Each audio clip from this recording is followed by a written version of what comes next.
Innamal a'malu binniyat. Sesungguhnya segala macam perbuatan itu tergantung dengan niatnya. Kalau kita menuntut ilmu agar kita bisa menjadi orang yang kaya semata, hanya sekedar itu, maka hati-hati dengan ilmu yang seperti ini. Ketika kita mencari ilmu, maka bismillah saya niatkan ini lillahi ta'ala. Ilmu duniakah, ilmu ukhrawikah, semuanya ikhlaskan untuk Allah. Itu yang akan memudahkan. Tapi tatkala kita menuntut ilmu, apapun bentuk ilmu kita itu, baik duniawi ataupun ukhrawi, hanya semata-mata untuk dunia, maka yang akan Allah sampaikan kepada kita hanya dunia. Dan inilah poros syurga.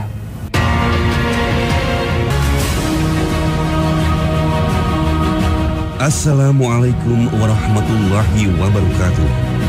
Sahabat yang dicintai Allah, hidup manusia di dunia ini tidak lain adalah untuk beribadah kepada Allah. Islam mengatur semua aspek kehidupan umat muslim di dunia, hingga bagaimana adab beribadah kepada Allah Subhanahu wa taala sesuai dengan ilmu yang diajarkan dalam Al-Qur'an serta Al-Hadis. Dalam mewujudkan ibadah kepada Allah, maka wajib bagi manusia untuk menuntut ilmu. Salah satunya adalah dengan membaca. Membaca sebagai salah satu cara mendapatkan ilmu menjadi sangat penting. Dan Islam sejak awal menekankan pentingnya membaca, sebagaimana firman Allah Subhanahu wa taala dalam surah Al-Alaq ayat 1 sampai dengan 5. Bacalah dengan menyebut nama Tuhanmu yang menciptakan. Dia telah menciptakan manusia dari segumpal darah. Bacalah, dan Tuhanmu lah yang Maha Pemurah, yang mengajari manusia dengan perantara kalam. Dia mengajarkan kepada manusia apa yang tidak diketahuinya. Sahabat yang dicintai Allah, kewajiban untuk belajar, menimba ilmu, dan mengamalkan ilmu menjadi salah satu kewajiban umat muslim di dunia. Karena menuntut ilmu merupakan salah satu perintah langsung Allah Subhanahu wa taala kepada umatnya. Dalam Al-Quran surah At-Taubah ayat 122, Allah berfirman, dan tidak sepatutnya orang mukmin itu semuanya pergi ke medan perang. Mengapa sebagian di antara mereka tidak pergi untuk memperdalam ilmu pengetahuan agama mereka, dan untuk memberi peringatan kepada kaumnya apabila mereka telah kembali, agar mereka dapat menjaga dirinya. Sahabat yang dicintai Allah, menuntut ilmu adalah sebuah ibadah yang mulia. Ilmu merupakan kunci pembuka amalan-amalan.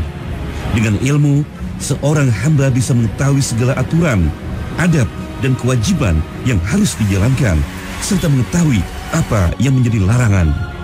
Ilmu yang dimiliki akan membuat kita sadar betapa kecilnya manusia di hadapan Allah, sehingga akan tumbuh rasa takut kepada Allah bila melakukan hal-hal yang dilarangnya. Islam memandang penting sebuah ilmu. Islam juga memandang istimewa bagi para pencari ilmu. Sesuai janji Allah dalam Al-Quran, setiap orang beriman dan berilmu akan diangkat dan ditinggikan derajatnya. Kalamullah surah Al-Mujadalah ayat 11 menyebutkan, wahai orang-orang yang beriman, apabila dikatakan kepadamu, berilah kelapangan dalam majelis, maka lapangkanlah. Niscaya Allah akan memberi kelapangan untukmu. Dan apabila dikatakan berdirilah kamu, maka berdirilah. Niscaya Allah akan mengangkat derajat orang-orang yang beriman di antara kamu dan orang-orang yang berilmu beberapa derajat. Sahabat yang dicintai Allah, di balik keutamaan menuntut ilmu, Allah Subhanahu wa taala dan Rasulullah sallallahu alaihi wasallam juga mengingatkan beberapa hal yang bisa menjadi penghalang ilmu, yang merintangi seorang penuntut ilmu dalam belajar dan berusaha untuk mendapatkan dan memperdalam ilmu. Sahabat yang dicintai Allah, alhamdulillah saat ini saya sedang berada di komplek kampus Universitas Ummul Qura, ya. Dan subhanallah, kampus ini memang luar biasa dan sudah banyak mencetak ulama-ulama yang sangat bermanfaat untuk umat, ya, bahkan mampu memberikan pencerahan kepada seluruh umat di dunia ini, termasuk kita di Indonesia. Dan alhamdulillah juga kita banyak belajar dari sini. Salah satunya insya Allah pada kesempatan kali ini kita akan mempelajari tentang beberapa hal yang menjadi penghalang seseorang itu bisa mendapatkan ilmu, ya. Dan sahabat perlu tahu, kalau kita lihat dari cerita para salafus saleh kita yang terdahulu mampu memberikan tauladan kepada kita berkaitan dengan bagaimana mereka menuntut ilmu, yang pertama kali mereka jadikan sebagai tumpuan adalah bagaimana mereka mengikhlaskan niat. Ikhlaskan niat. Karena apa? Salah satu penghalang orang itu tidak mendapatkan ilmu adalah ketika dia tidak mengikhlaskan niatnya karena Allah Subhanahu wa taala. Rasul sallallahu alaihi wasallam sudah menegaskan dalam sebuah hadis yang masyhur sekali kita semua paham, innamal a'malu binniyat. Sesungguhnya segala macam perbuatan itu tergantung dengan niatnya. Jadi kalau seandainya ada seseorang itu yang ketika menuntut ilmu niatnya bukan karena Allah, maka Allah tidak akan pernah mampukan ilmu itu sampai kepada dirinya. Ini yang disampaikan oleh Imam Malik bin Dinar ketika beliau berkata berkaitan dengan masalah ilmu. Ketika ada seseorang menuntut ilmu bukan karena Allah, Allah tidak akan sampaikan ilmu itu kepada dirinya. Nah, ini yang perlu kita koreksi sahabat, buat diri kita. Ketika kita menuntut ilmu, koreksi kembali niat kita ini kira-kira apa? Tujuan kita kira-kira apa? Kalau kita menuntut ilmu untuk dapat ijazah semata, kalau kita menuntut ilmu agar kita disebut sebagai orang yang berpendidikan semata, kalau kita menuntut ilmu agar kita bisa menjadi orang yang kaya semata, hanya sekedar itu, tidak ada Allahnya sama sekali, maka hati-hati dengan ilmu yang seperti ini. Maka wajar saja ada satu negara yang dia banyak orang berilmu tapi negara itu rusak. Kenapa? Karena ilmu yang sampai pada mereka itu bukan ilmu yang baik, bukan ilmu yang berkah. Diawali dari apa? Orang-orang yang mencari ilmunya bukan didasari dengan niat yang ikhlas karena Allah. Ketika kita mencari ilmu, niatkan dulu dalam hati ini untuk Allah. Karena Allah perintahkan saya cari ilmu, karena Allah tugaskan saya mencari ilmu, maka bismillah saya niatkan ini lillahi ta'ala. Selanjutnya Allah yang akan berikan itu. Riya bagi kalangan salafus soleh dulu merupakan sesuatu yang sungguh sangat hina. Diceritakan dalam sebuah riwayat itu, ada seseorang sedang berkhutbah di hadapan ribuan orang. Salah satu di situ ada gurunya. Ketika selesai dari berkhutbah, datanglah murid ini kepada gurunya mengatakan, terima kasih atas ilmu yang sudah engkau berikan. Gurunya mengatakan, subhanallah, masya Allah, luar biasa. Lalu muridnya ini bertanya, apa pertanyaannya? Yang menggugurkan kekaguman syekhnya ini tadi. Dia katakan, bagaimana khutbahku tadi, bagus atau tidak? Lalu berubah seketika wajah sang guru. Apa yang diucapkan oleh sang guru? Andaikan kau tidak tanyakan perkara ini, maka niscaya aku akan tetap kagum terhadapmu. Tapi ketika engkau tanyakan ini, terlihat di hatimu bahwa yang engkau inginkan bukan hanya sekedar ridha Allah, tapi yang engkau inginkan adalah pujian dari manusia. Maka sahabat yang dicintai Allah, bismillah, apapun kita, dimanapun kita, siapapun kita, ketika kita menuntut ilmu, thalabul ilm, maka hendaknya kita mampu mengikhlaskan ini karena Allah. Di pengajiankah, di kelaskah, di kantorkah, apapun bentuknya, ilmu duniakah, ilmu ukhrawikah, semuanya ikhlaskan untuk Allah. Maka insya Allah kita terhalang dari penghalang ilmu. Itu yang akan memudahkan. Tapi tatkala kita menuntut ilmu, apapun bentuk ilmu kita itu, baik duniawi ataupun ukhrawi, hanya semata-mata untuk dunia, maka yang akan Allah sampaikan kepada kita hanya dunia, tidak mendapatkan bagian di akhirat, wal iyadu billah. Dan inilah poros syurga. Sahabat yang dicintai Allah, keikhlasan dalam menuntut ilmu adalah satu hal yang harus terus dijaga. Menuntut ilmu adalah ibadah yang sangat mulia. Dalam surah Al-Baniyah ayat 5, Allah Subhanahu wa taala memerintahkan hamba-hambanya agar ikhlas dalam beribadah. Padahal mereka tidaklah diperintahkan kecuali untuk beribadah kepada Allah dengan mengikhlaskan agama kepadanya. Sahabat yang dicintai Allah, dengan keikhlasan dalam menuntut ilmu, niscaya akan mempertebal ketakwaan kita kepada Allah Subhanahu wa taala. Dalam surah Fatir ayat 28, Allah berfirman, demikian pula di antara manusia, makhluk bergerak yang bernyawa, dan hewan-hewan ternak ada yang bermacam-macam warnanya dan jenisnya. Di antara hamba-hamba yang takut kepada Allah, di antara hambanya, hanyalah para ulama. Sungguh, Allah Maha Perkasa dan Pengampun.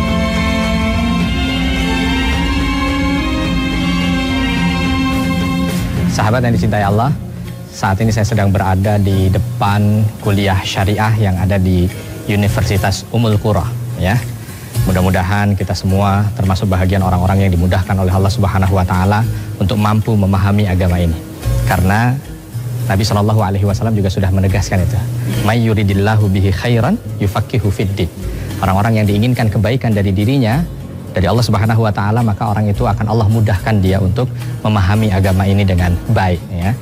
Dan saya mengambil background dari kuliah syariah ini untuk menegaskan tentang perkara yang bisa menghalangi kita dari mendapatkan ilmu. Apa dia? Yang bisa menghalangi kita untuk mendapatkan ilmu adalah tidak mengamalkan ilmu yang kita miliki. ya, tidak mengamalkan ilmu yang kita miliki. Bahkan ini menjadi salah satu bahagian daripada ancaman yang Allah sampaikan kepada kita. Kalau kita lirik dalam surah As-Saff itu, Allah Subhanahu wa taala menegaskan, a'udzubillahi minasyaitonirrajim, lima taquluna ma la taf'alun, kabura maqtan 'indallahi an taqulu ma la taf'alun. Kenapa kalian mengatakan sesuatu yang tidak kalian kerjakan? Karena sesungguhnya dosa yang besar di sisi Allah Subhanahu wa taala adalah mengatakan sesuatu yang tidak diamalkan. Bagaimana kita tilik para salafus saleh kita? Salah satunya adalah Imam Hasan Al-Basri, ketika datang seseorang kepada beliau meminta agar ketika khutbah, di saat khutbah Jumat beliau menyampaikan tentang keutamaan membebaskan budak, ya. Akan tetapi ditunggu 1, 2, 3 Jumat sampai sebulan 2 bulan sang imam tidak berkhutbah berkaitan dengan masalah pembebasan budak. Karena budak ini datang kepada imam, dia berkeinginan kalau imam yang berkhutbah, maka insya Allah tuannya akan membebaskan dirinya. Maka ketika lama ditunggu tidak dikhutbahkan, tidak dikhutbahkan, datang kembali budak ini kepada sang imam. Wahai imam, kenapa engkau tidak mengkhutbahkan berkaitan dengan materi pembebasan budak? Lalu apa yang dikatakan oleh imam? Saat ini aku sedang menunggu, mengumpulkan uang untuk mampu membeli budak, lalu setelahnya aku bebaskan. Ditunggulah. Dan ternyata ketika sang imam melakukan itu, dia beli budak lalu dia bebaskan. Setelah itu di mimbar beliau mengatakan tentang keutamaan membebaskan budak. Apa yang terjadi? Hampir seluruh majikan kala itu membebaskan budak-budaknya. Ini kekuatan orang yang mampu mengamalkan ilmunya. Luar biasa. Allah sampaikan kepada orang ini bukan hanya sekedar kekuatan dia mampu menghafal, kekuatan mampu menyampaikan, tapi kekuatan mampu memberikan athar, kekuatan mampu memberikan bekas kepada orang di sekitarnya. Maka dari itu sahabat yang dicintai Allah, mari kita mampukan diri kita untuk mengamalkan apa yang kita miliki dan kita ketahui, dengan tujuan mudah-mudahan dengan amal yang kita kerjakan itu Allah bukakan lagi hati nurani kita, Allah bukakan lagi pikiran kita, sehingga berbagai macam ilmu kebaikan itu Allah mudahkan untuk masuk ke dalam hati kita. Dan mudah-mudahan dengan ilmu ini kita mampu tergolong orang-orang yang mendapatkan kebaikan dari Allah Subhanahu wa taala, dan inilah poros syurga. Sahabat yang dicintai Allah, ilmu yang dimiliki seseorang dapat mencerminkan akhlaknya. Seorang muslim yang berilmu pasti akan memperlihatkan tingkah laku dan perkataan yang baik dan mencerminkan kesopanan serta pribadi yang baik pula. Salah satu akhlak dan sifat yang wajib dimiliki seseorang yang berilmu adalah mengamalkan ilmu yang dimilikinya. Karena sesungguhnya Allah memurkai golongan orang-orang yang berilmu, yang tidak mendakwahkan ilmunya, tidak pula menjadikan ilmu yang dimilikinya untuk mengajak melakukan perintah dan menjauhi larangan Allah Subhanahu wa taala. Dalam kitabullah surah As-Saff ayat 2 dan 3, Allah berfirman, "Wahai orang-orang yang beriman, mengapa kalian mengatakan sesuatu yang kalian sendiri tidak mengerjakannya? Sungguh besar murka Allah atas perkataan kalian terhadap sesuatu yang kalian sendiri tidak kerjakan." Sahabat yang dicintai Allah, ini salah satu fasilitas yang diberikan oleh Universitas Ummul Qura kepada mahasiswanya, ya. Jadi bisa sambil menikmati ilmu yang disajikan di sini, mereka juga menikmati makanan, minuman. Assalamualaikum. Assalamualaikum. Ini ada kopi. Kopi kita masuk, di sini ada harganya, tinggal kita pencet lalu kita ambil. Ya, kita masukkan di sini, dia ambil. Nah, dia sudah diterima, tinggal kita pencet nih. Kita mau kopi latte 5 real.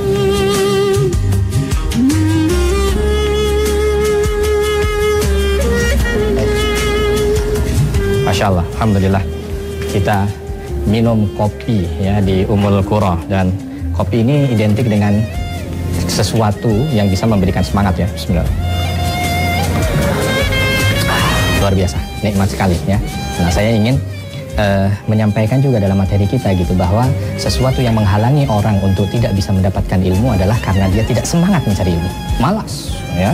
Nah, orang yang malas susah untuk bisa mendapatkan ilmu, sahabat. Sesuai dengan apa yang disampaikan para salafus soleh kita dalam sebuah kalimat bijak, ya, bahwa ketika orang itu memberikan seluruh hidupnya untuk ilmu, maka ilmu akan memberikan setengah darinya. Lalu bagaimana kalau seandainya dia hanya memberikan setengah, atau dia malas-malasan? Maka niscaya susah bagi dia untuk bisa mendapatkan ilmu. Tidak ada kata lain bagi ilmu kecuali semangat, sahabat. Maka Allah Subhanahu wa taala sampaikan itu, wa'bud rabbaka hatta ya'tiyakal yaqin. Kamu diminta untuk beribadah, menyembah kepada Allah Subhanahu wa taala sampai kapan? Sampai datang kematian. Artinya apa? Ada makna di sini. bahwa menuntut ilmu itu satu, tidak ada batasnya. Tidak bilang kita usia, aduh saya sudah tua, tidak. Aduh saya lagi sakit, tidak. Aduh saya tidak punya harta, tidak. Karena tidak ada batas kecuali kematian. Yang kedua, karena Allah menyampaikan sampai mati kamu harus menuntut ilmu, maka ada nilai semangat yang Allah ingin sampaikan di sini. Maka dari itu sahabat yang dicintai Allah, mari siapapun kita, apapun kondisi kita, berapa usia kita, kaya ataukah miskin kita, jangan jadikan itu sebagai penghalang bagi kita untuk bisa terus semangat untuk mendapatkan ilmu Allah Subhanahu wa Ta'ala. Karena insya Allah dengan semangatnya kita, itu Allah Subhanahu wa Ta'ala akan berikan jalan. Alladzina jahadu fina lanahdiyannahum subulana. Orang yang betul-betul semangat untuk mencari jalanku, salah satunya adalah ilmu untuk mengenal Allah Subhanahu wa Ta'ala, maka insya Allah Allah Subhanahu wa Ta'ala akan berikan kebaikan itu kepada mereka yang bersemangat. Tetapi kebalikannya, kalau orang malas sekali, aduh saya mau ikut pengajian, malas. Aduh saya ingin mendengarkan kajian, malas. Saya mau baca Quran, malas. Mau buku bacaan, malas. Maka niscaya orang seperti ini tidak akan pernah didekati oleh ilmu. Tidak akan pernah didekati oleh ilmu. Kalau dia tidak pernah didekati oleh ilmu, maka dia tidak mendapatkan tanda kebaikan dari Allah Subhanahu wa Ta'ala. Mudah-mudahan di sisa umur kita tetap semangat untuk bisa mencari ilmu agama. Dan di sisa umur kita, dengan ilmu itu akan bisa menghantarkan kita ke surga Allah Subhanahu wa Ta'ala. Dan inilah poros surga. Bismillah.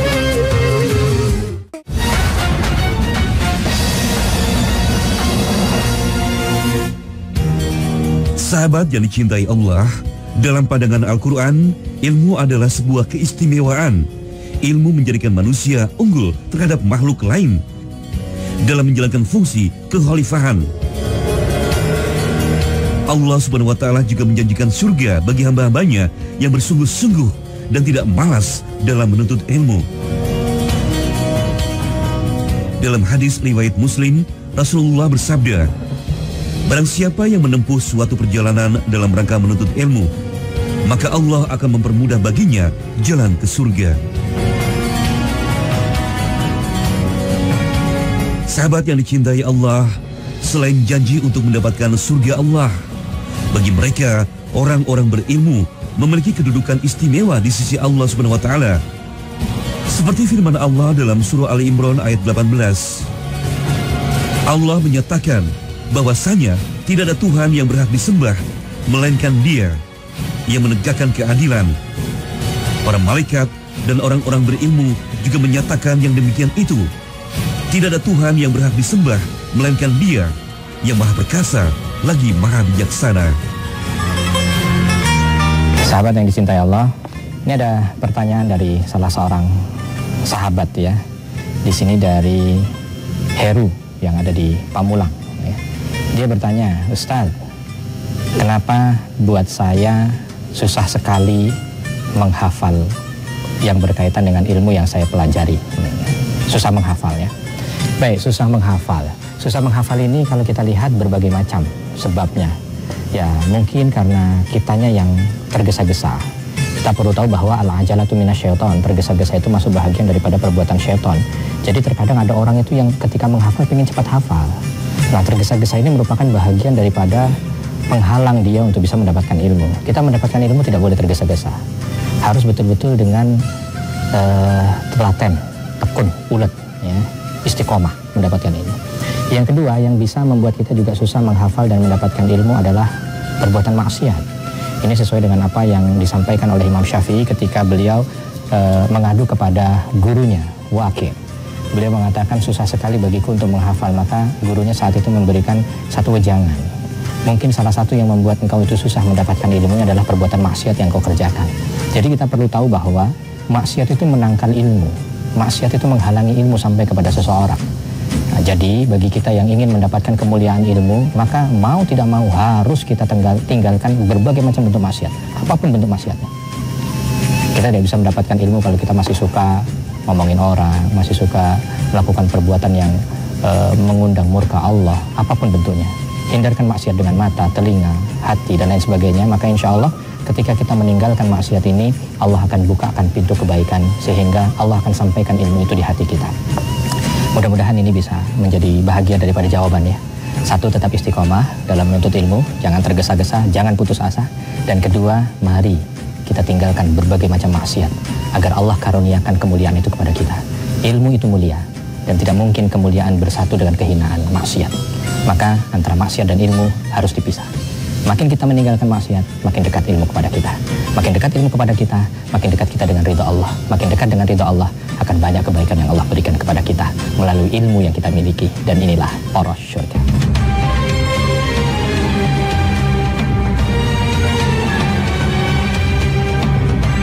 Sahabat yang dicintai Allah, dengan ilmu niscaya bermanfaat menuntun kita untuk ridho Allah, kebahagiaan, dan kemuliaan sejati. Sebagai umat muslim, akan menjadi orang yang rugi bila tidak menuntut ilmu dan tidak mengamalkan di jalan Allah. Semoga dengan ilmu yang kita miliki dan senantiasa diamalkan dapat menghalangi kita dari kehinaan dan membentengi kita dari hawa nafsu. Demikian akhir kebersamaan kita. Semoga Allah SWT senantiasa memberikan hidayah kepada kita semua. Amin. Amin ya rabbal alamin. Wabillahi taufik wal hidayah. Wassalamualaikum warahmatullahi wabarakatuh.